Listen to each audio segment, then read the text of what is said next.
네, 2026년 5월 24일 주일 예배를 평화인사를 나누면서 드리도록 하겠습니다. 하나님의 평강이 예배드리는 모든 분들에게 가득하시길 바랍니다. 아멘. 네, 서로 돌아보시면서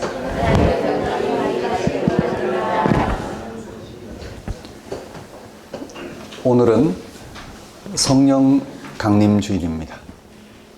성령을 받았다는 증거는 다음과 같은 것입니다. 성령으로 인해서 우리는 예수 그리스도와 연결될 수 있습니다. 예수 그리스도에게 일어난 일을 진리로 믿을 수 있습니다. 그렇다면 성령의 임재는 예수 그리스도와 그에게 일어난 사건들, 그리고 그의 운명이 우리의 영혼을 가득 채우는 영적 사건을 말합니다. 그렇습니다. 예수 그리스도로 인해서 우리가 죽음으로부터 하나님의 생명으로 옮김을 받았다는 사실을 아는 것보다 더 중요한 일은 우리에게 없습니다. 성령이 하는 일은 바로 그것입니다. 오순절 성령 강림 사건을 경험한 베드로는 다른 것을 전하지 않고 오직 사람들이 십자가에 못 박았으나 하나님이 살리신 예수 그리스도만을 전했습니다. 예수 그리스도를 향해서 돌아서는 것이 회개이고, 예수 그리스도의 죽음과 함께 죽고 그의 부활과 함께 다시 사는 게 세례이며, 예수 그리스도를 더 깊이 알게 하는 영이 바로 성령입니다. 이게 기독교의 출발이자 모든 것입니다. 여러분의 영혼을 예수 그리스도를 통한 하나님의 구원 사건에 집중하십시오. 그러면 여러분의 삶과 영혼이 하나님의 구원의 능력으로 가득 찬 성령 충만에 이르게 될 것입니다. 예배는 예수 그리스도 사건에 집중함으로 우리를 죄와 죽음의 악순환으로부터 부활 생명의 길로 인도하시는 가장 강력한 생명의 능력인 성령에 붙들리는 시간입니다. 예배는 예수 그리스도에 일어난 그 일을 온통 우리를 향한 하나님의 구원 행위임을 온전히 알고 그걸 능력으로 삼게 하는 생명의 영인 성령에 붙들리는 시간이 예배입니다. 우리 기독교 신앙은 성령에 의해서 가능한 오직 그 한 가지 사건에 집중하는 것입니다. 예배가 바로 그 중에 하나입니다. 다 같이 성령 강림 주일 예배를 성부와 성자와 성령의 이름으로 드리겠습니다.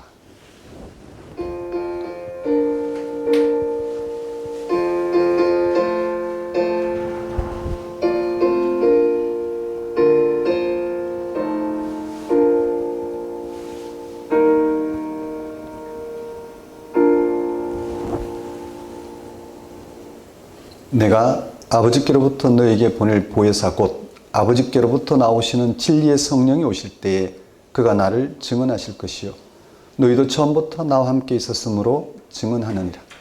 지금 내가 나를 보내신 에게로 가는데 너희 중에서 나더러 어디로 가는지 묻는 자가 없고 도리어 내가 이 말을 함으로 너희 마음에 근심이 가득하였도다.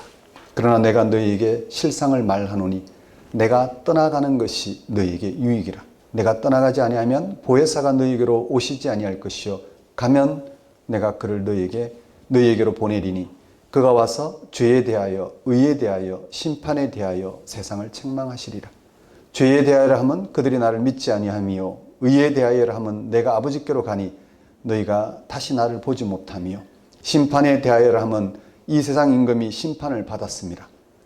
내가 아직 너희에게 이를 것이 많으나 지금은 너희가 감당하지 못하리라.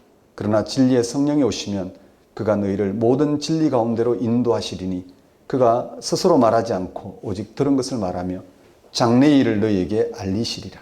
그가 내 영광을 나타내리니 내 것을 가지고 너희에게 알리시겠습니다. 무릇 아버지께 있는 것은 다 내 것이라. 그러므로 내가 말하기를 그가 내 것을 가지고 너희에게 알리시리라 하였노라. 하나님 아버지, 예수 그리스도를 믿음으로 우리가 하나님의 자녀인 것과 하나님의 영광에 참여함과 구원에 관한 비밀을 알게 하시려고 보혜사 성령을 보내신 하나님 아버지를 이 시간 찬양합니다. 예수 그리스도로 말미암아 이 땅을 향하신 하나님의 구원과 심판의 일체를 알게 하신 하나님의 은혜를 이 시간 고백합니다. 이 땅을 창조하시고 부활 생명으로 완성하신 하나님을 진리의 영이신 성령의 도우심으로 점점 풍성하게 알게 하시어 생명의 근원 되신 하나님을 온전히 신앙하게 하시는 하나님 아버지를 이 시간 경외합니다. 하나님 아버지, 예수 그리스도와 연합하여 예수 그리스도 안에서 드러난 하나님의 은혜를 헤아리고 그 은혜를 삶의 토대로 삼게 하소서. 한 주간 예수 그리스도 안에서 새롭게 시작한 삶을 알아보고 거기에 삶의 토대를 둔 성숙한 삶을 살게 하소서. 무엇보다 그런 삶이 완성될 순간을 기다리는 거룩한 소망으로 세상을 향한 고유한 소명을 감당하는 삶을 살게 하소서. 예수님 이름으로 기도드립니다. 다 같이 경배의 찬송 10장 찬양 드리겠습니다.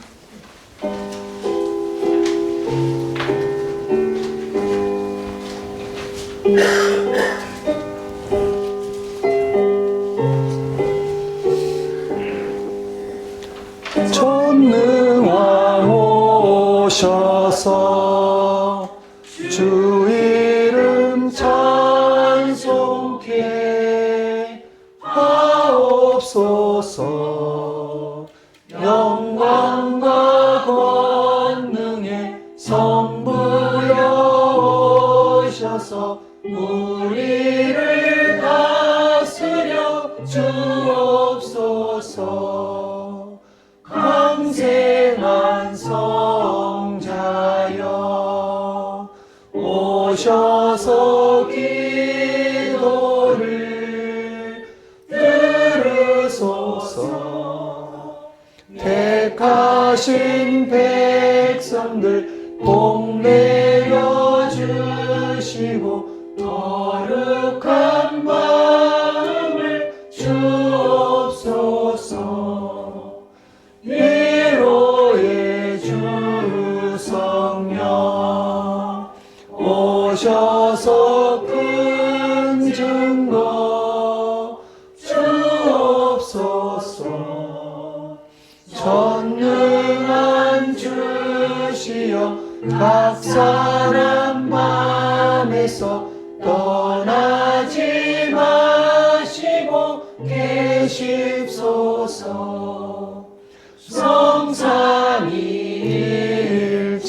성삼위일체께 한없는 찬송을 드립니다. 존귀한 주님을 영광 중 배웠고 영원히 모시게 하옵소서. 아멘. 다 같이 사도신경으로 신앙 고백하시겠습니다. 나는 전능하신 아버지 하나님 천지의 창조주를 믿습니다. 나는 그의 유일하신 아들 우리 주 예수 그리스도를 믿습니다. 그는 성령으로 잉태 되어 동정녀 마리아에게서 나시고 본디오 빌라도에게 고난을 받아 십자가에 못 박혀 죽으시고 장사된 지 사흘 만에 죽은 자 가운데서 다시 살아나셨으며 하늘에 오르시어 전능하신 아버지 하나님 우편에 앉아 계시다가 그이로부터 살아있는 자와 죽은 자를 심판하러 오십니다. 나는 성령을 믿으며 거룩한 공교회와 성도의 교제와 죄를 용서받는 것과 몸의 부활과 영생을 믿습니다. 아멘. 이 시간은 참회의 시간입니다.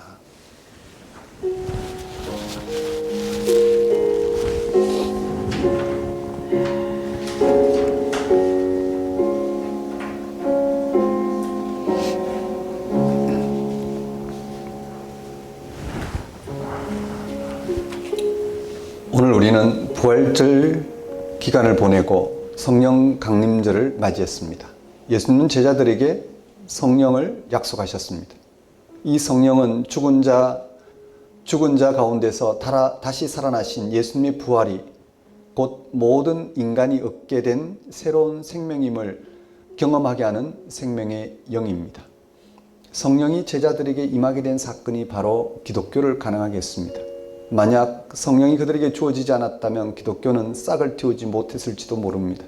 기독교가 성령 강림절을 중요하게 생각하는 이유는 바로 위에서 설명한 대로 예수님이 제자들에게 약속한 성령이 임하여 교회가 시작되었다는 데 있습니다.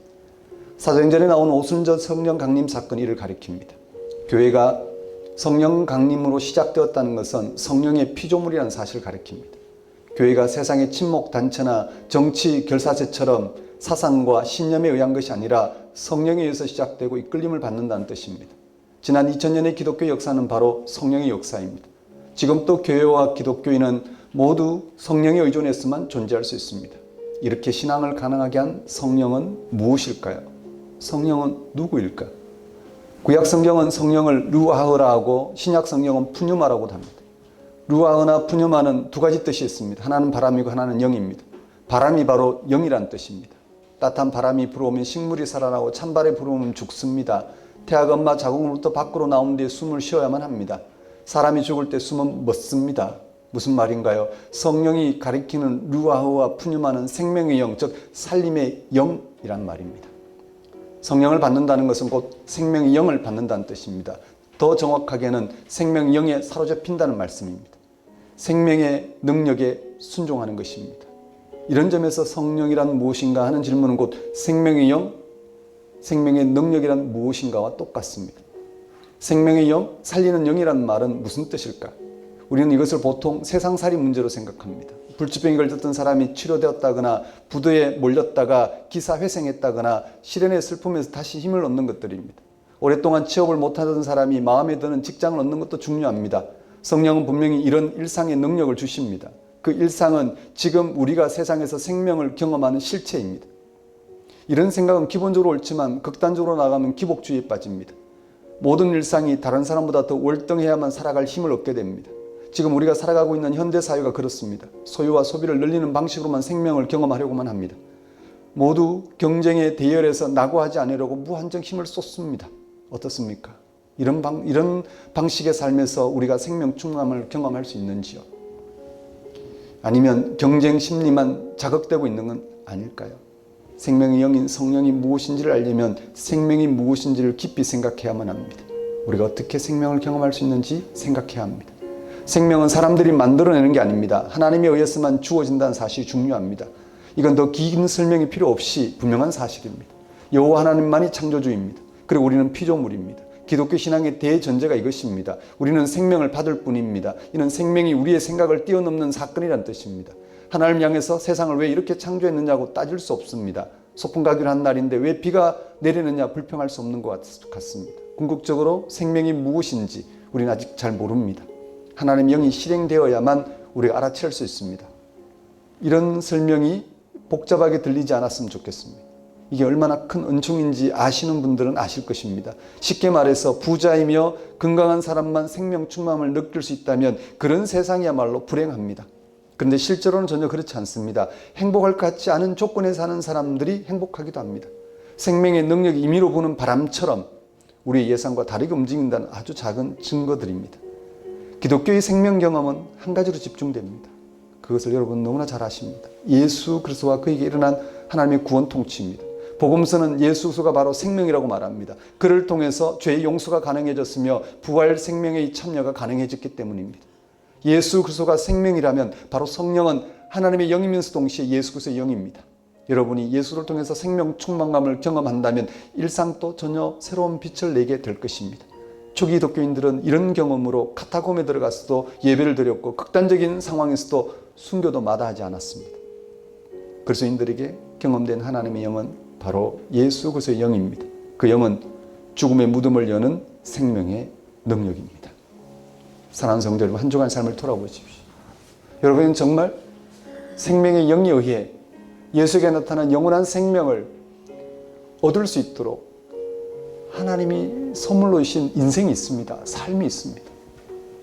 그런 삶을 지금까지 어떻게 사셨는지, 지난 한 주간 어떻게 사셨는지, 우리는 예수를 통해 하나님께 집중하면 생명 충만을 느낍니다. 그러다 시선을 돌려 다른 사람이 어떻게 사는지에 눈을 두게 되면 금방 그 생명이 빠져나가는 듯한 고통을 느낍니다. 이렇게 살아도 되나? 야, 나 뭐하고 살았나? 이 정도 살았으면 잘 살았지 않나? 이렇게 살았으니 자식들에게 대접받아야 되지 않나? 부모로서 내가 해준 게 없어서 어떻게 다 생명이 빠져나가는 그런 사건들입니다. 여러분, 이 시간 다시 한번 우리가 살아가는 이 인생은 하나님이 함께 하시도록 허락하신 선물입니다. 은혜입니다. 우리의 생명이 하나님께 있다는 것을 실감하도록 주신 정말 선물입니다. 예수를 통해서 생명이신 하나님이 우리에게 예수에게 나타난 그 생명을 우리에게 부어주고 계시다는 사실을 실감하면서 또 한 주간 살아갈 수 있도록, 그래서 우리의 어떤 형편에도 불구하고 생명이 훼손되지 않고 빠져나가지 않고 생명 충만함을 맛보는 그 은혜를 누릴 수 있도록 하나님께 회개와 간구를 드리도록 하십시다.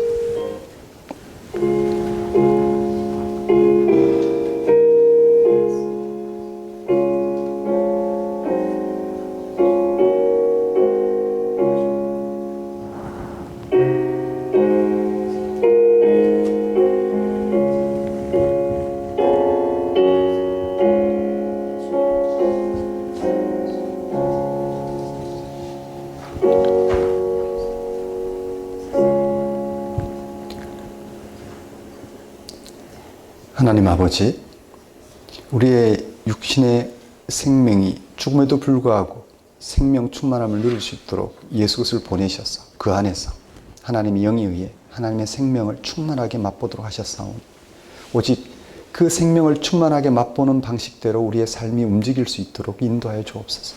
정말 생명이 여기 있는데도 다른 데 기웃거리라 생명을 잃어버리는 어리석은 삶이 아니라 정말 여기 있다 하신 그 생명, 예수 안에 나타난 하나님의 생명을 알아보고 맛보고 그로부터 오는 생명 충만감을 누리면서 세상의 어떤 조건에도 불구하고 심지어 임박한 죽음에도 불구하고 이 생명 충만감에 사로잡혀 살아갈 수 있도록 역사해 주옵소서. 예수님 이름으로 기도드립니다. 다 같이 영광송 1장 찬양 드리겠습니다.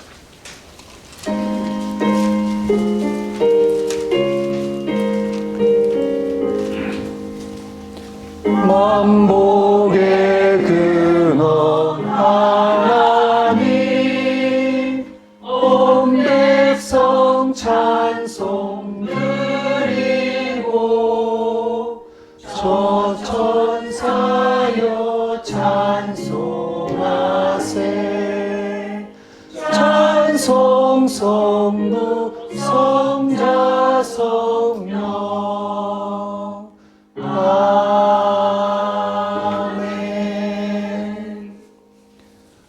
이 시간은 봉헌 시간입니다. 봉헌 찬송 76장 찬양 드리면서 준비한 예물 하나님께 봉헌하도록 하겠습니다.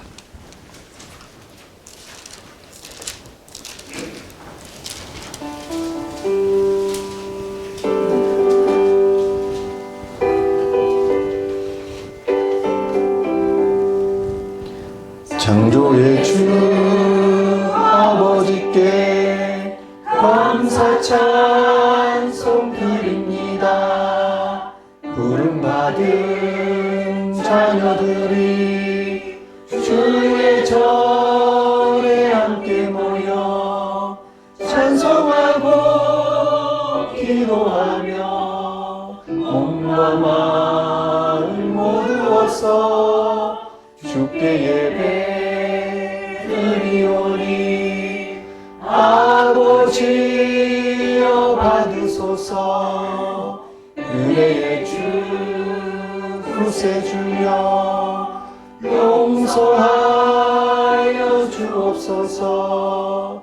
허물 많은 죄인들이 주님 앞에 회개하니 거듭나게 해주시고 말씀으로 성장하여 서로 사랑하여 하나 되게 하옵소서. 능력의 주 성령이여 새 마음을 주옵소서. 구원받은 성도들이 주의 성령 충만하여 공부하신 주의 복을 땅 끝까지 전파하여 하늘나라 세우도록 능력으로 이끄소서.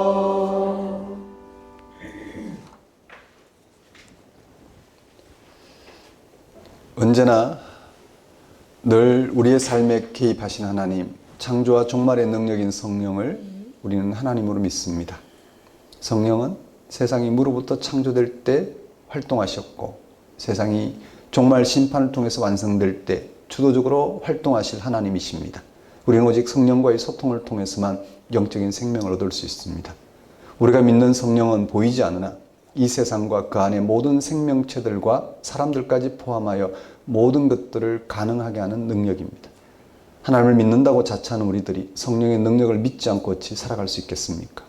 성령은 생명의 영이십니다. 성령의 피조물인 교회 공동체의 지체로 참여하고 있는 우리 모두 성령의 능력과 성령을 따르게 하시는 성령에 온전히 의존함으로 창조물에 들어있는 허무의 슬픔과 죽음의 두려움이 사라지고 예수 그리스도에 나타난 영원한 생명의 기쁨을 누리게 하시니 우리가 하나님의 은총을 무엇으로 다 표현하겠습니까? 하나님 아버지, 이러한 하나님의 다스림 가운데 살아가게 하시는 하나님의 은혜를 이 시간 고백합니다. 우리의 모든 필요를 채우신 하나님께 감사와 영광을 돌리는 것은 우리의 마땅히 행할 바이며 또한 지극한 기쁨임을 알고 하나님 앞에 들고 나온 우리의 예물 권신을 받아주소서. 우리로 생명의 주 앞에, 그 신비 앞에, 그 약속과 미래 앞에 다만 순종하는 삶을 살게 하소서. 예수님의 이름으로 기도드립니다. 네, 교회 소식을 전하겠습니다. 작은 교회 여러분 안녕하십니까? 현재 우리는 작은 교회로 살아가고 있습니다. 작은 교회는 성경이 전하는 복음에 집중하고자 하는 신앙인들을 가리킵니다. 우리는 교회로 살아가고 교회로 모이고 교회로 함께하고 있습니다. 그래서 교회되게 한 복음을 듣고 복음의 능력에 휩싸여 그 능력 안에서 서로가 그 능력에 또 휩싸일 수 있도록 그렇게 함께하고 있는 신앙인들입니다. 그래서 일주일에 한 번씩 우리는 말씀을 공부합니다. 또 일주일에 한 번씩 예배를 드립니다. 그리고 거기에 근거해서 우리는 정말 복음에 일치하여 복음의 능력 안에 살아가고자 분투, 성찰, 전망하며 살아갑니다. 그런 삶은 어떤 종교성과 다릅니다. 경건성과도 다릅니다. 그럼 따라올 수 있어도 그게 대신할 수는 없습니다. 그래서 종교적 흉내 말고 실제 생명의 능력을 가지고 대하는 것이 훨씬 성숙한 신앙이라는 것을 꿰뚫어 보시면서 그렇게 복음의 능력 안에 살아가시는 여러분들이 되셨으면 좋겠습니다. 작은교회 예배 안내입니다. 1부 주일 예배, 작은교회 예배 주일 오전 10시 지금 드리고 있는 예배이고 2부 주일 예배, 작은교회 함께하는 다음 세대 예배 주일 오후 12시인데 우리 6월 둘째 주에 있습니다. 5월 5주간 예배 안내입니다. 오늘은 넷째 주 5월 24일입니다. 구리시 갈매동 캐릭터 브릿지에서 드리고 있습니다. 다음 주도 구리시 갈매동 캐릭터 브릿지에서 드립니다. 5주차입니다. 그리고 작은 교회 함께하는 다음 세대 신앙탐구 8번째 시즌이 준비 중입니다. 다음 주에 아주 자세하게 더 안내를 하도록 하겠습니다. 성경은 어떤 책인가? 실제 성경을 읽어가는 과정을 통해서 성경이 어떤 책인가는 성경을 실제로 읽어가는 과정을 통해서 좀 소개하고 소통하고 함께 성경이 전하는 하나님의 세계, 생명의 세계에 참여하는 그런 신앙 탐구를 하고자 합니다. 우리 가이드 분들에게는 곧 공지가 나가고 한 주 한 주 공부를 하도록 그렇게 해보겠습니다. 그리고 다음 주, 그 다음 주 2주 공지가 될 텐데 6월 13일 토요일입니다. 6월 13일 토요일인데 6월 둘째 주죠. 6월 13일 토요일인데 사도신경 공부가 있습니다. 이제 사도신경 공부가 필요한 분들 제가 전화드리겠습니다. 시간 없다 하지 마시고 토요일날 저녁 8시 우리 박종진 목사께서 잘 준비하고 있습니다. 그래서 사도신경은 우리의 신앙의 핵심입니다. 성경이 전하고자 하는 핵심입니다. 늘 사도신경이 전하고 있는 신앙의 세계에 닿아서 거기로부터 우리를 만나주시는 하나님과의 관계를 맺고 하나님 안에서의 삶을 엿볼 수 있어야 됩니다. 그렇게 우리는 생명 얻는 삶을 살게 됩니다. 그러니 기초이자 과정이자 우리의 결과인 그 사도신경을 좀 진지하게 들여다볼 수 있는 그런 공부가 되었으면 합니다. 저하고 특강했던 부분은 아주 잠시 했던 거고 그걸 붙들고 좀 실험할 수 있어야 됩니다. 우리 가이드 분들과 다음 세대는 충분히 소화를 했습니다. 그래서 질문을 하면 아이들은 잘 알아요. 그 세계를 알고 질문에 답을 해요. 신기하잖아요. 그렇죠? 그렇게 우리가 바르게 소통하면 바르게 하나님을 알아가고 하나님 안에서 삶을 엿볼 수 있게 됩니다. 하겠습니다. 네, 그렇게 우리 가이드와 또 다음 세대가 확인한 부분들인데 우리 작은 교회 분들 참여했으면 하는 분들과 또 제가 참여하셔서 이번 기간에 이렇게 좀 소화를 하셨으면 좋겠습니다 라고 연락드리는 분들은 꼭 시간을 내셔서 참여했으면 좋겠습니다. 6월부터 11월까지 진행됩니다. 매주 토요일 그리고 마지막 주 독서주간으로 쉬고 이렇게 진행이 됩니다. 헌금에 대한 문의는 주부를 참고하시면 될 것 같습니다. 그럼 오늘 우리에게 주신 하나님 말씀 보겠습니다.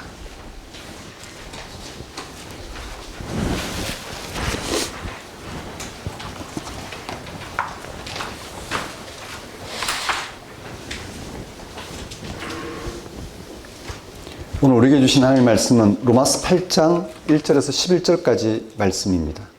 제가 받들어 봉독하겠습니다. 로마서 8장 1절에서 11절입니다. 그러므로 이제 그리스도 예수 안에 있는 자에게는 결코 정죄함이 없나니 이는 그리스도 예수 안에 있는 생명의 성령의 법이 죄와 사망의 법에서 너를 해방하였음이라. 율법이 육신으로 말미암아 연약하여 할 수 없는 그것을 하나님은 하시나니 곧 죄로 말미암아 자기 아들을 죄 있는 육신의 모양으로 보내어 육신의 죄를 정하사 육신을 따르지 않고 그 영을 따라 행하는 우리에게 율법의 요구가 이루어지게 하려 하심이니라. 육신을 따르는 자는 육신의 일을, 영을 따르는 자는 영의 일을 생각하나니 육신의 생각은 사망이요 영의 생각은 생명과 평안이니라. 육신의 생각은 하나님과 원수가 되나니 이는 하나님의 법에 굴복하지 아니할 뿐 아니라 할 수도 없음이라. 육신에 있는 자들은 하나님을 기쁘시게 할 수 없느니라. 만일 너희 속에 하나님의 영이 거하시면 너희가 육신에 있지 아니하고 영에 있나니 누구든지 그리스도의 영이 없으면 그리스도의 사람이 아니라. 또 그리스도께서 너희 안에 계시면 몸은 죄로 말미암아 죽은 것이나 영은 의로 말미암아 살아있는 것이니라.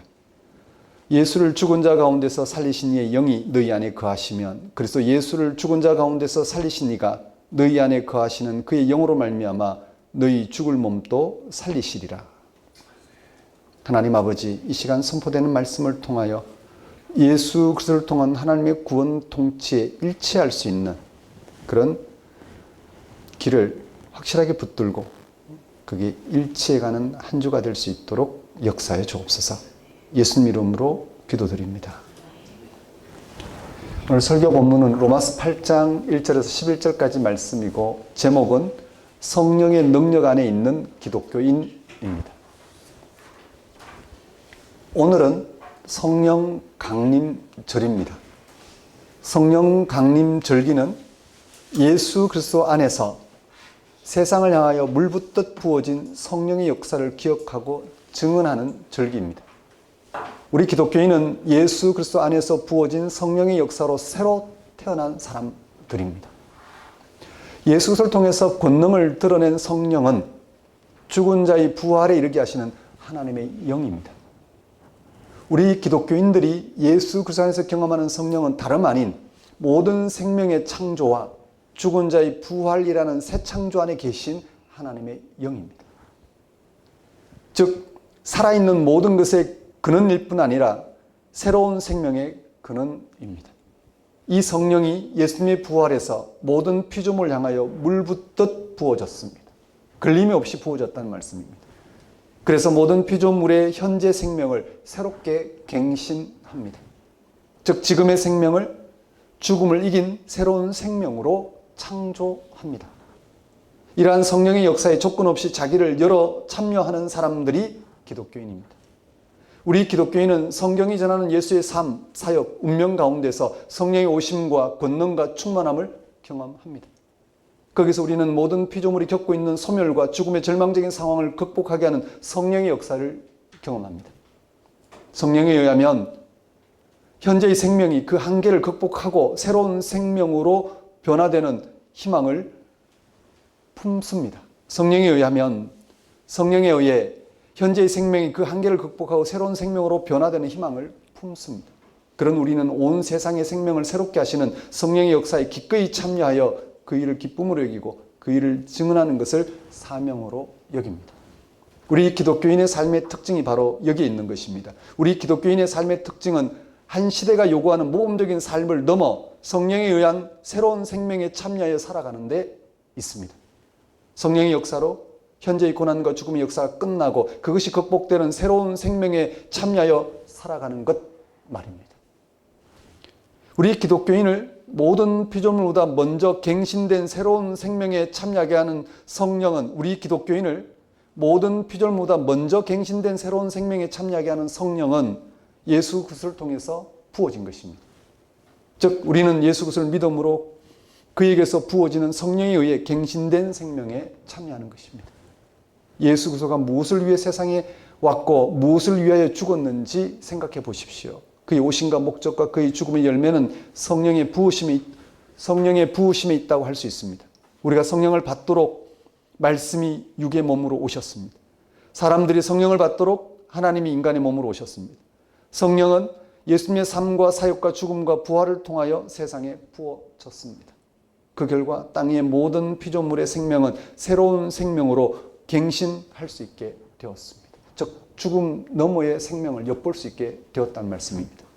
오늘 우리는 성령 강림절을 맞아 현재 우리가 예수 그리스도를 통하여 온 세상의 생명을 새롭게 갱신하기 위해 부어진 성령의 역사에 참여하고 있다는 사실을 분명히 알아보고자 합니다.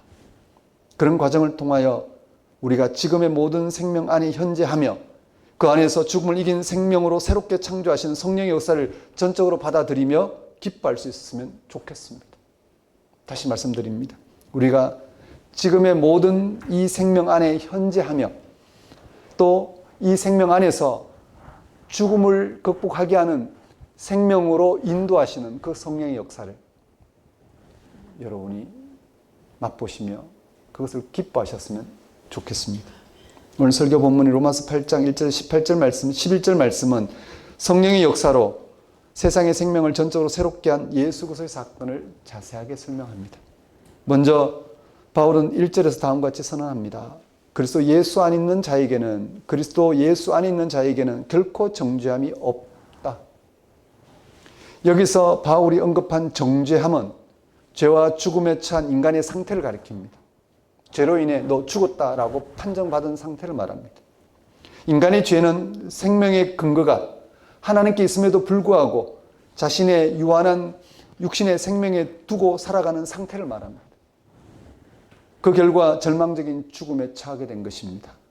바울이 그런 인간에게 정죄함이 결코 없다고 한 것은 이제 그리스도 예수 안에서 인간의 죄와 죽음이 극복되는 일이 일어났기 때문입니다.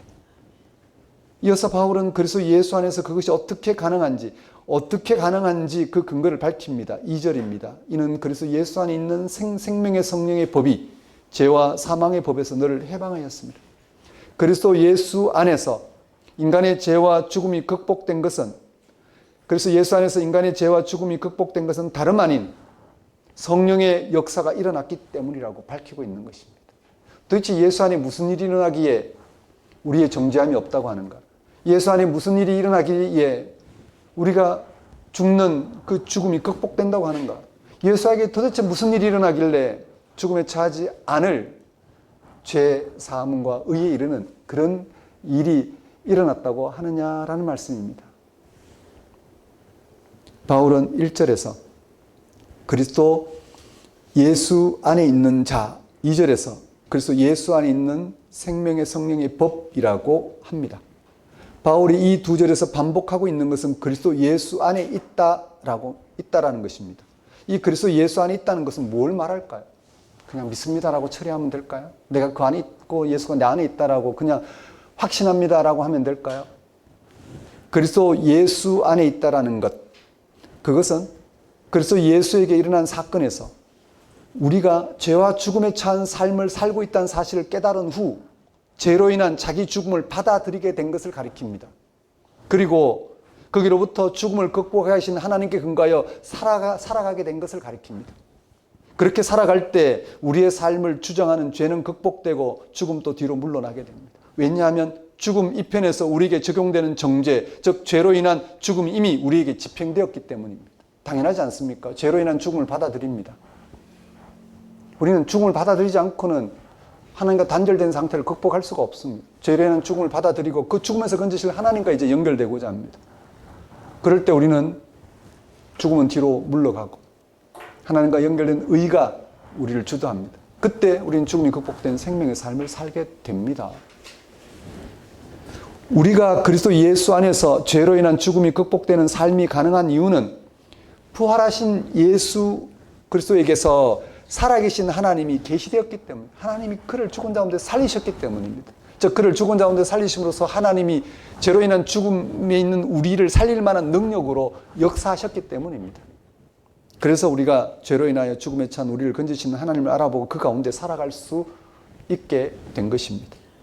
바울은 우리가 죄로 인한 죽음의 실존에서 벗어나 하나님께 근거하여 죽음이 극복된 생명에 이르는 삶을 살도록 하나님 자신을 계시하신 사건을 2절에서 그래서 예수 안에 있는 생명의 성령의 법이라고 한 것입니다. 생명의 성령의 법은 부활하신 예수께서 살아계신 하나님이 계시된 사건에 근거한 것입니다. 하나님이 계시된 사건으로 인하여 우리가 비로소 하나님을 하나님으로 알아보게 된 것을 말합니다. 그래서 우리가 죄로 인하여 죽음에 처한 우리의 실존을 받아들이고 이제 죽음으로부터 우리를 건지시는 하나님께 근거하여 죄와 죽음이 극복되는 삶을 살게 된 것을 말합니다. 그러니 우리는 날마다 복음을 들어야 합니다. 예수를 죽은 자 가운데 살리신 하나님, 우리와 함께 하신다는 사실을 우리는 알아봐야 합니다. 그래야지 죄로 인한 우리의 죽음을 받아들임과 동시에 거기로부터 우리를 만나신 하나님께 근거하여 의와 생명의 삶을 우리가 살게 되기 때문입니다. 그러니까 그리스도 예수에게서 우리가 하나님과 단절된 채, 그래서 예수에게서 우리가 하나님과 단절된 채 죽음에 처한 죄 가운데 있다는 사실을 알아보고 거기서 벗어나 죽음으로부터 생명에 이르게 하시는 하나님이 계시된 사건이 바로 생명의 성령의 법입니다. 다시 말하자면 그래서 예수에게서 하나님을 하나님으로 경험하게 하는 사건이 성령의 법입니다. 바로 이 성령의 법에 의해서 우리는 죄로 인하여 죽음에 처한 절망적인 운명에서 벗어날 수 있게 되었습니다. 그리고 하나님께 근거해 살아가는 것으로 죽음으로부터 생명에 이르는 것이 가능해졌습니다. 이는 마치 태양이 뜨면 실제로 비치는 빛으로 인하여 우리가 사물을 분명하게 알아볼 수 있거나 따스함과 같은 온기를 느낄 수 있는 것과 같다고 할 수 있습니다. 그만큼 그리스도 예수를 통한 하나님의 경험이 실제적이라는 것입니다. 바울은 부활하신 예수님 앞에서 인간이 철저하게 죄와 죽음의 법에 처한 실존이라는 것을 깨닫게 한 바로 그 생명의 성령의 법에 의해서 인간이 자신의 절망적인 실존에서 벗어날 수 있게 되었다는 사실을 전하고 있는 중입니다. 바울은 이러한 사실을 3절에서 8절에서 부연 설명합니다. 먼저 3절 4절 말씀에서 바울은 육신의 일과 영의 일을 대비시키고 있습니다. 3절 4절 말씀을 보십시오. 율법이 육신으로 말미암아 연약하여 할 수 없는 그것을 하나님은 하시나니 곧 죄로 말미암아 자기 아들을 죄 있는 육신의 모양으로 보내어 육신의 죄를 정하사 육신을 따르지 않고 영을 따라 행하는 우리에게 율법의 요구가 이루어지게 하려 하심이라.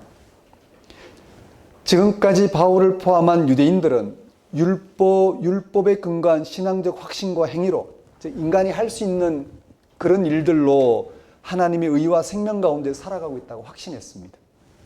그러나 바울이 그리스도 예수 안에 있는 생명의 성령의 법을 경험한 후에는 율법에 근거한 신앙적 확신과 행위가 하나님 없이 이루어지는 인간의 의라는 사실을 뼈저리게 알게 되었습니다. 그것을 바울은 육신의 일이라고 합니다. 육신의 일은 인간이 자신의 신앙 행위로 하나님께 이룰 수 있다고 여긴 것입니다. 이는 인간과 하나님의 질적인 차이를 간과한 결과입니다. 이 세상에서 하나님 없이 살아가는 인간의 현실은 그 어떤 인간의 신앙 행위로도 바뀌지 않습니다. 인간의 신앙 행위는 하나님이 없는 현실의 절정을 드러낼 뿐입니다. 인간의 신앙 행위는 죄의 현실 가운데 있는 인간의 존재, 소유, 행위와 다를 바 없는 한 행위에 불과합니다. 다시 말씀드립니다. 인간의 신앙 행위는 하나님이 없는 현실의 절정을 드러낼 뿐입니다. 인간의 신앙 행위는 죄의 현실 가운데 있는 인간의 존재, 소유, 행위와 다를 바 없는 한 행위에 불과합니다. 바울에 의하면 인간의 신앙 행위가 아무리 철저하다 하더라도 그것은 죄로 인한 죽음의 질서에서 벗어날 수 없는 육신의 일에 불과한 것입니다. 바울은 이러한 육신에 근거한 신앙과는 질적으로 다른 신앙을 경험하였습니다. 하나님께서 그의 아들 예수 그리스도 안에서 자신을 계시하셔서 인간이 죄로 인한 죽음의 질서에서 벗어나 하나님께 이르게 한 사건 말입니다. 바울은 이것을 영의 일이라고 합니다. 우리가 세상에 태어난 것처럼 거듭나는 것도 전적인 하나님의 일입니다. 그걸 인간의 어떤 신앙적 감수성, 행위, 업적으로 대신할 수 없습니다. 그건 따라오는 것에 불과합니다. 이어서 바울은 5절에서 8절에서 육신의 일과 영의 일의 질적인 차이에 대하여 설명합니다. 바울은 5절에서 육신을 따르는 자는 육신의 일을 생각한다고 밝히고 그 결과 6절에서 육신의 생각은 사망이라고 합니다. 여기서 바울이 육신의 생각은 사망이라고 한 말씀을 좀 더 살펴봅시다. 육신의 생각은 앞에서 언급한 것처럼 자신의 신앙적 확신과 행위에 마음을 두는 것을 가리킵니다. 이전에 바울과 같은 유대인들은 율법을 지키는 것을 하나님에게 의롭다고 인정받을 수 있는 최선의 길이라고 생각했습니다. 그것을 직업적으로 수행하는 바리새인들은 늘 존경을 한 몸에 받았습니다. 그들은 종교적 명예를 누렸고 그것을 잃어버리지 않으려고 부단히 노력했습니다. 바울 자신도 바로 그런 전통 안에서 살던 사람입니다. 그는 바리새인 중에서 바리새인이라 자처할 정도였습니다. 지금 바울은 바로 그 율법에 근거한 신앙행위를 가리켜 육신의 일에 마음을 두는 것이라 주장합니다. 왜냐하면 율법은 하나님이 자신을 계시하신 사건에 근거하여 하나님을 알아보고 순종함으로 죽음에서 생명에 이르도록 가르쳐 주시는 것인데 실제로는 자신의 신앙행위에 관심을 두었기 때문입니다. 즉 율법은 하나님이 자신을 계시하신 사건에 근거하여 인간이 살아가도록 하는 가르침인데 실제로는 인간이 자신의 신앙행위로 하나님께 이룰 수 있는 것처럼 여겼기 때문에 우리의 신앙도 마찬가지입니다. 예수를 믿는다는 것은 예수 그리스도에 일어난 사건에 의해서 죄로 인한 죽음을 받아들이고 그 죽음에서 건지신 하나님과 연결되어 죽음이 극복되는 생명에 이루고자 하는 것, 그것을 위해서 우리는 예수를 믿는다라고 하는데 그게 온갖 인간적인 신앙행위가 그 속에서 작용합니다. 성경을 얼마만큼 읽었는지, 얼마만큼 암송했는지, 필사를 했는지, 또는 금식기도를 얼마나 했는지, 새벽기도를 얼마나 빠지지 않고 했는지, 그것으로 우리는 그 사건을 대신합니다. 그것이 중요하지 않다는 말이 아닙니다. 그것이 신앙의 본질을 가리기 때문에 문제가 된다는 말씀입니다. 그것이 아무리 선하다 하더라도 그것 자체로는 육신의 일에 불과하기 때문입니다. 영의 일이 전제가 되지 않고 영의 일을 담지 않고 영의 일을 담음으로써 그것이 아무것도 아니라는 것을 확신할 만큼 그 영의 일을 알 때만이 우리가 하는 신앙행위는 비로소 의미가 있다는 말씀입니다. 율법은 하나님이 자신을 계시하신 사건에 근거하여 인간이 살아가도록 하는 가르침인데 실제로는 인간이 자신의 신앙행위로 하나님께 이룰 수 있는 것처럼 여겼기 때문에 그걸 육신의 일이라고 합니다. 바울 자신을 포함하여 유대인들이 평생 추구했던 율법에 근거한 신앙행위는 인간이 하나님 없이 자신을 높이는 방식으로 살아가는 행위와 조금도 다를 바가 없었습니다. 그것이 아무리 높은 가치가 있다 하더라도 그것은 죽음 이편에서 하나님 없이 살아가는 인간 행위에 불과한 것으로 육신을 따르는 것에 불과합니다. 바울은 정확하게 보았습니다. 그런 인간의 신앙 행위는 하나님 없이 살아가는 인간 행위의 결과로 처하게 된 죽음에서 벗어날 수 없습니다. 결국 인간의 신앙 행위에 근거하고 있는 육신을 따르는 삶은 또 육신의 생각은 죽음일 뿐입니다. 그렇게 밝히고 있습니다. 이것을 다음과 같이 설명할 수 있습니다. 지금 우리 인간은 현재의 생명 안에서 생명의 능력, 즉 하나님의 영과 연결되지 못하기 때문에 죽을 수밖에 없습니다. 현재의 생명 능력은 피상적입니다. 우리가 먹고 마시고 살아가는 이런 삶은 피상적입니다. 그런 것과 떨어져 있다는 말씀입니다. 그래서 피조물로서의 인간이 영에 의해 작동될 수 있긴 하지만 영을 받은 것은 아닙니다. 인간은 자신의 생명을 유지하는 영과 지속적이지 못하고 단절된 상태입니다. 이러한 단절은 바로 인간이 자신의 성취와 업적과 같은 것에 집중하는 자기 집중을 통해서 일어나는 것입니다. 인간의 자기 집중은 자기의 뿌리인 영의 활동과 단절시킵니다. 따라서 인간은 죽습니다. 인간은 죽음에 처할 수밖에 없는 연약한 존재인데도 불구하고 자신의 생명을 자신에게 설정합니다. 내가 이만큼 살면 잘 살아왔지. 내가 왜 이렇게 살았을까? 남들은 저렇게 잘 사는데 나는 왜 이 모양일까? 이런 모든 것이 자기 집중적인 삶입니다. 근원적인 하나님의 영과 단절시키는 그런 삶의 방식입니다. 이로써 우리는 죽음을 극복할 수 있는 생명을 놓치고 맙니다. 우리의 생명은 생명의 능력인 하나님의 영의 뿌리를 두고 있습니다.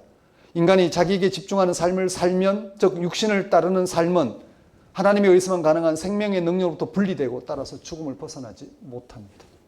바울은 그런 상태를 7절, 8절에 설명합니다. 7절, 8절입니다. 육신의 생각은 하나님과 원수가 되나니 이는 하나님의 법에 굴복하지 아니할 뿐 아니라 할 수도 없습니다. 육신에 있는 자들은 하나님을 기쁘시게 할 수 없느니라.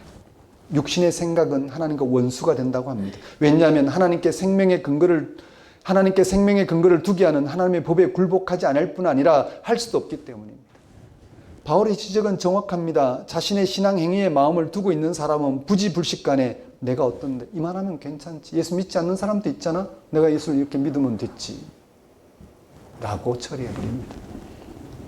그런 사람은 하나님에 관한 관심이 아니라 자기 신앙 행위에 관심을 두고 있는 것입니다. 자기의 능력이 결국 자기 삶의 모든 것이 되고 맙니다. 그것만이 자기 삶을 확인할 수 있는 유일한 수단이 되고 맙니다. 이게 바로 하나님과 원수 되는 것입니다. 하나님과 원수 되면 죽음밖에 남는 것이 없습니다. 우리의 신앙은 하나님이 보여야 합니다. 그 하나님에 의해서 죄로 인한 죽음과 그 죽음이 극복되는 의와 생명을 우리가 발견할 수 있어야 합니다. 그런 거 없이 우리의 지금의 신앙 행위와 확신과 행위에만 머문다면 우리는 우리가 처한 죽음을 극복할 길이 묘연해집니다. 결국 자기의 확신과 신앙 행위가 전부가 되고 맙니다. 바울은 육신을 따르는 것으로 죽음에 처하는 삶과는 반대되는 삶을 제시합니다. 바로 영을 따르는 것입니다. 바울은 4절에서 영을 따라 행하는 사람에게는 율법의 요구가 이루어지고 6절에서는 생명과 평화가 주어진다고 합니다. 여기서 영을 따른다는 것은 무엇을 말하는 것일까요? 우리가 따라야 될 영은 무엇일까? 바울은 11절에서 다음과 같이 진술합니다. 11절입니다. 예수를 죽은 자 가운데 살리신 이의 영이 너희 안에 거하시며, 그래서 예수를 죽은 자 가운데 살리신 이가 너희 안에 거하시는 그의 영으로 말미암아 너희 죽을 몸도 살리시리라.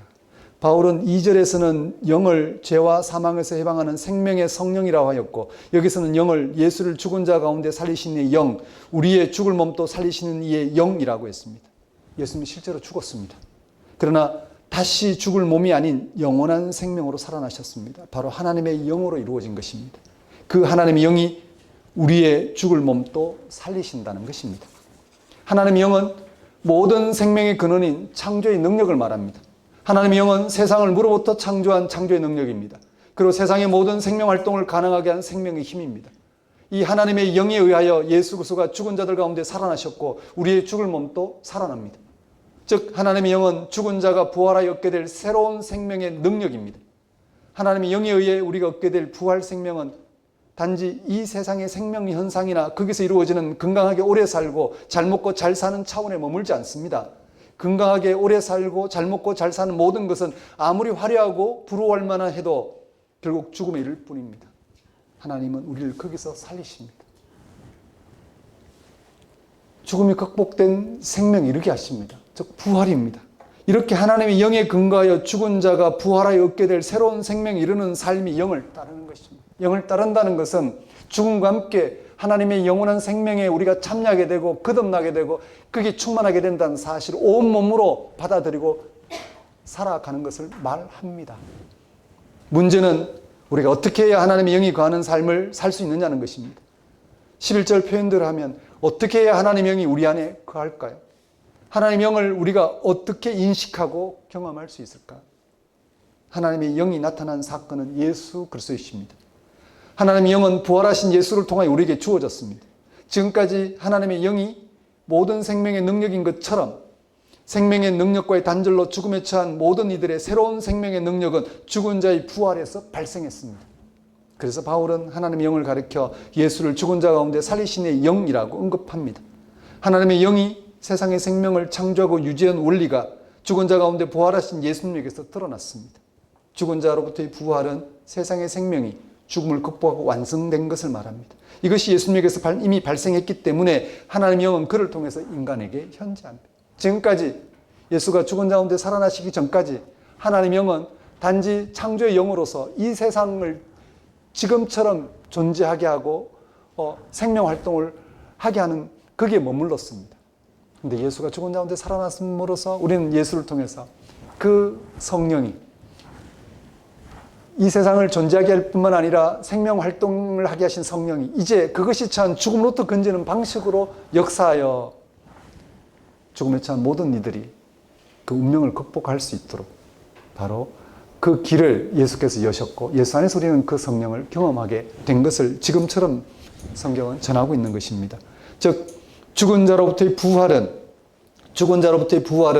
세상의 생명이 죽음을 극복하고 완성된 것을 말합니다. 이것이 예수님에게 이미 발생했기 때문에 하나님의 영은 그를 통해서 인간에게 현재합니다. 그렇다면 하나님의 영은 우리가 부활하신 예수님에게서 죽음을 극복하는 생명의 능력으로 경험하는 사건을 가리킨다 할 수 있습니다. 바울은 9절과 같이 진술합니다. 만일 너희 속에 하나님의 영이 거하시면 너희가 육신에 있지 아니하고 영이 있나니 누구든지 그리스도의 영이 없으면 그리스도의 사람이 아니라. 이 문장에서 하나님의 영과 그리스도의 영은 동시에 언급됩니다. 또 10절에서 바울은 그리스도가 우리 안에 계셔야 한다고 언급합니다. 이 말은 부활하신 예수님을 통하여 하나님의 영을 인식하고 경험할 수 있다는 말입니다. 부활하신 예수님에게서 죽을 몸도 살리시는 하나님의 영, 종말이 완성될 부활 생명에 이르게 하시는 하나님의 영을 경험할 수 있다는 것입니다. 따라서 우리는 부활하신 예수님에게 이러한 하나님의 영이 임하였다는 믿음으로 우리는 그 영을 지속적으로 인식하고 경험할 수 있습니다. 즉 그 영의 뿌리를 내릴 수 있게 되었습니다. 그 결과 우리는 죄와 죽음의 실존에서 해방되어 하나님에 의한 의와 생명에 이르는 삶을 살아갈 수 있습니다. 그래서 바울은 하나님의 영을 따라 행하는 사람에게는 4절에서 율법의 요구가 이루어지는 것이라 했고 6절에서는 생명과 평안을 얻는다고 했습니다. 하나님의 영을 따라 행하는 사람, 즉 하나님의 영이 거하는 사람은 율법의 요구가 이루어진다는 진술을 보십시오. 이건 당연합니다. 율법의 요구는 우리에게 계시된 하나님께 근거하여 의와 생명에 이르는 것입니다. 즉 율법이 가리키는 하나님께 순종하는 것입니다. 율법은 하나님이 창조주 우리의 피조물인 걸 가르쳐주고 있습니다. 율법은 하나님에게 생명이 있고 피조물은 그 하나님과 연결되어야지만이 피조물의 운명인 죽음이 극복되는 생명을 얻게 된다는 것을 가르쳐주고 있습니다. 성경이 우리에게 요구하는 것도 역시 이 한 가지입니다. 이제 부활하신 예수님을 통해 하나님의 영을 따르는 사람은 하나님의 생명에 절대적으로 집중할 것입니다. 이런 사람은 당연히 자기를 목적으로 삼지 않을 것입니다. 하나님의 생명이 자기 삶에서 절대적으로 작용하게 되면 그는 이미 자기의 삶에서 자유롭게 될 뿐만 아니라 하나님과 연결되어 하나님의 생명 얻는 삶을 다함 없이 살아갈 것입니다. 다시 말씀드리면 성경이 전하는 그 모든 것은 부활하신 예수에게서 실제하고 있는 하나님의 영에 의해서 우리에게 이루어지게 되었습니다. 율법의 요구가 예수 그리스도 안에서 역사하는 성령에 의해서 이루어지게 되었습니다. 우리의 행위가 아니라 하나님의 행위에 의해서, 우리의 능력이 아니라 하나님의 능력에 의해서, 우리의 영이 아니라 하나님의 영에 의해서 이루어지게 된 사건을 바울은 지금처럼 영을 따르는 자, 그에게는 생명과 평안이 주어진다라고 전하고 있는 중입니다.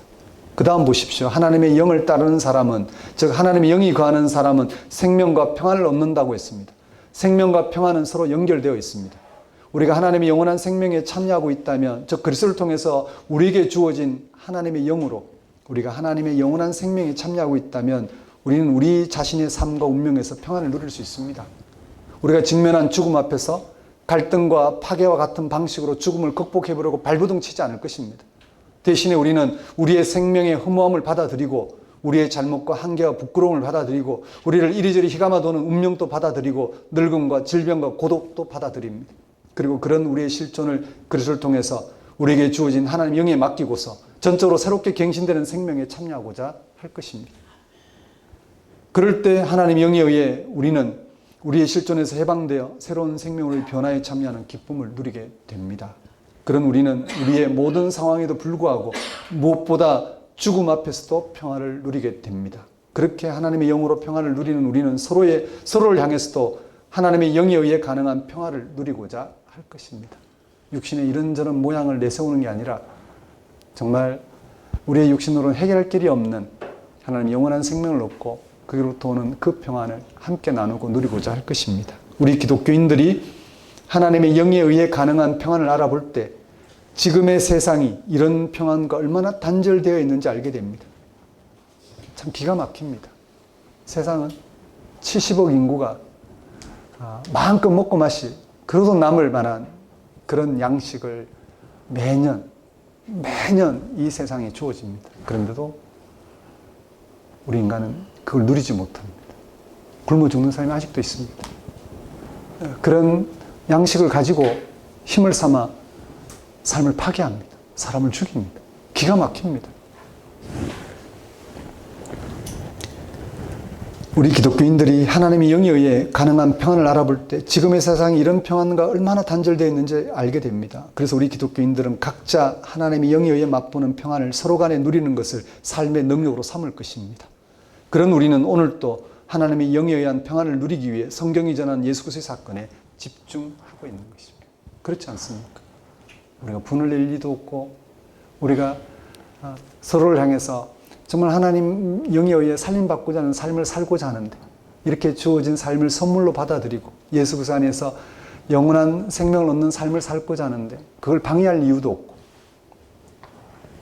그래서 낭망할 그런 육신의 일을 우리는 그 앞에 제시할 이유도 없고 함께 정말 그 생명을 얻는 삶을 다함없이 살아가는 것, 그런 삶을 기꺼이 살고자 하는 게 우리 기독교인의 삶이 되어야지 않겠습니까? 사랑하는 성도 여러분, 오늘 우리는 무슨 노력을 해도 죄와 죽음에 찬 우리의 실존에서 벗어날 수 없습니다. 오직 예수를 죽은 자 가운데 살리신 하나님의 영에 있으면 가능합니다. 이 하나님의 영은 부활하신 예수님에게 계시된 하나님에 의해 하나님이 우리를 죽음에서 건지시는 생명의 능력을 가리킵니다. 오늘 설교 본문이 전하는 바울의 진술을 진지하게 들어보십시오. 육체적인 것에 마음을 쓰면 죽음이 온다고 했습니다. 우리 인생살이의 모든 수고와 노력이 죽음의 길인지 모릅니다. 지금 또 너무 많은 것에 정신이 흐려져서 눈치채지 못하고 있을 뿐이지 죽음의 그림자가 이미 우리를 덮치고 있습니다. 우리가 그렇게 수고하고 노력한 삶이 고작 죽음에 이르는 길이라면 얼마나 허탈하겠습니까? 예수님을 죽은 자 가운데 살리신 하나님의 영만이 우리의 죽을 몸을 살린다고 했습니다. 이 사실을 알아보고 받아들이는 사람은 하나님의 영에 의해서 죄와 죽음이 극복되는 생명에 참여하게 될 것입니다. 그런 사람은 자기 자신과의 평안을, 다른 사람과의 평화를 누리게 될 것입니다. 다른 것을 자랑하거나 열등해하지 않고, 그래서 예수 안에서 영이신 하나님에 의해 얻게 된 그 생명을, 그 생명의 능력을 마음껏 드러내며 그렇게 살아갈 것입니다. 이것이 성령의 능력 안에 있는 기독교인들이 누리는 특별한 삶입니다. 이러한 특별한 삶을 맛보시는 한 주가 되시기를 권면드립니다. 기도하겠습니다. 하나님 아버지, 오늘도 그리스도 예수 안에서 생명의 성령의 법이 죄와 사망의 법에서 해방한다는 사실을 알아보고 죄와 사망에 처한 우리의 육신의 삶과 운명을 받아들이게 하옵시고 거기로부터 우리를 만나주시는 그 하나님과 연결되어 하나님의 생명을 얻는 방식으로 살아가는 그런 삶의 능력을 맛보며 살아갈 수 있도록 인도하여 주옵소서. 정말 우리의 생명이 하나님께 있다는 사실, 그것을 죽은 자 가운데 사신 예수를 통해서 보이시고 그 생명을 얻도록 하나님이 예수 안에서 역사하여 지금 죽을 우리의 육신의 삶을 받아들이시고 그 죽음부터 우리를 건져내고 있다는 사실, 그것을 알아보고 그게 우리의 운명을 맡김으로 그 하나님 안에서 생명 얻는 삶을, 또 그 생명 얻는 삶의 능력을 다함없이 누리며 나누며 소망하며 살아갈 수 있도록 인도하여 주옵소서. 예수 이름으로 기도드립니다.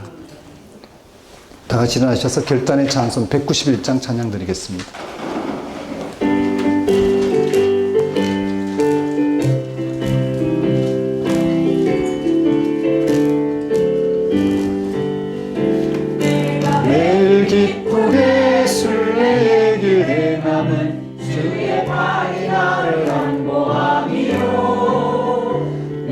주의 금복을 받는 참된 비결은 주의 영이 함께함이라. 성령이 계시네, 할렐루야 함께하시네. 좋은 일을 걸으며 밤낮 기뻐하는 것 주의 영이 함께함이라. 죄에 빠져서 평안함이 없을 때 예수 십자가의 공로 힘입어 그 말 아래 엎드려 참된 평화 얻음을 주의 영이 함께함이라.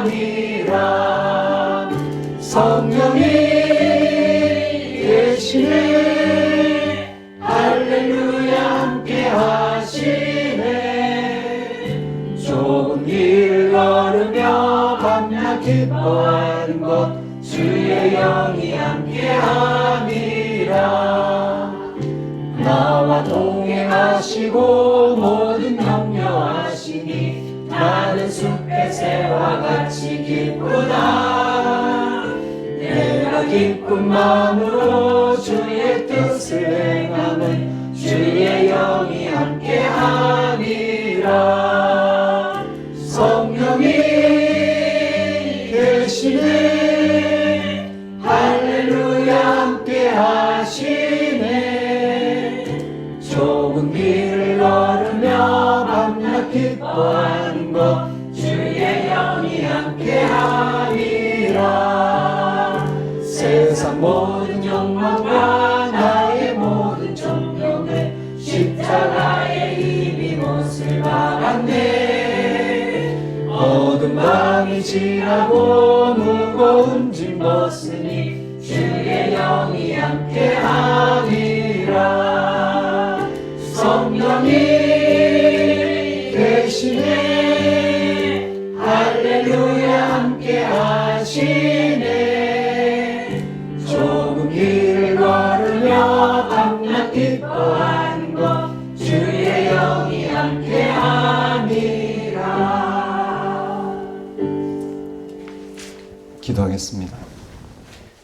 이제는 우리 주 예수 그리스도의 은혜와 하나님의 무한하신 사랑과 성령님의 교통하심, 예수 그리스도를 믿음으로 그를 죽은 자 가운데 살리신 성령의 능력 안에서 죽음이 극복된 생명에 참여하여 참된 평화를 누리며 살아가고자 결단하는 주의 백성 위에 영원히 함께 하시기를 축원합니다.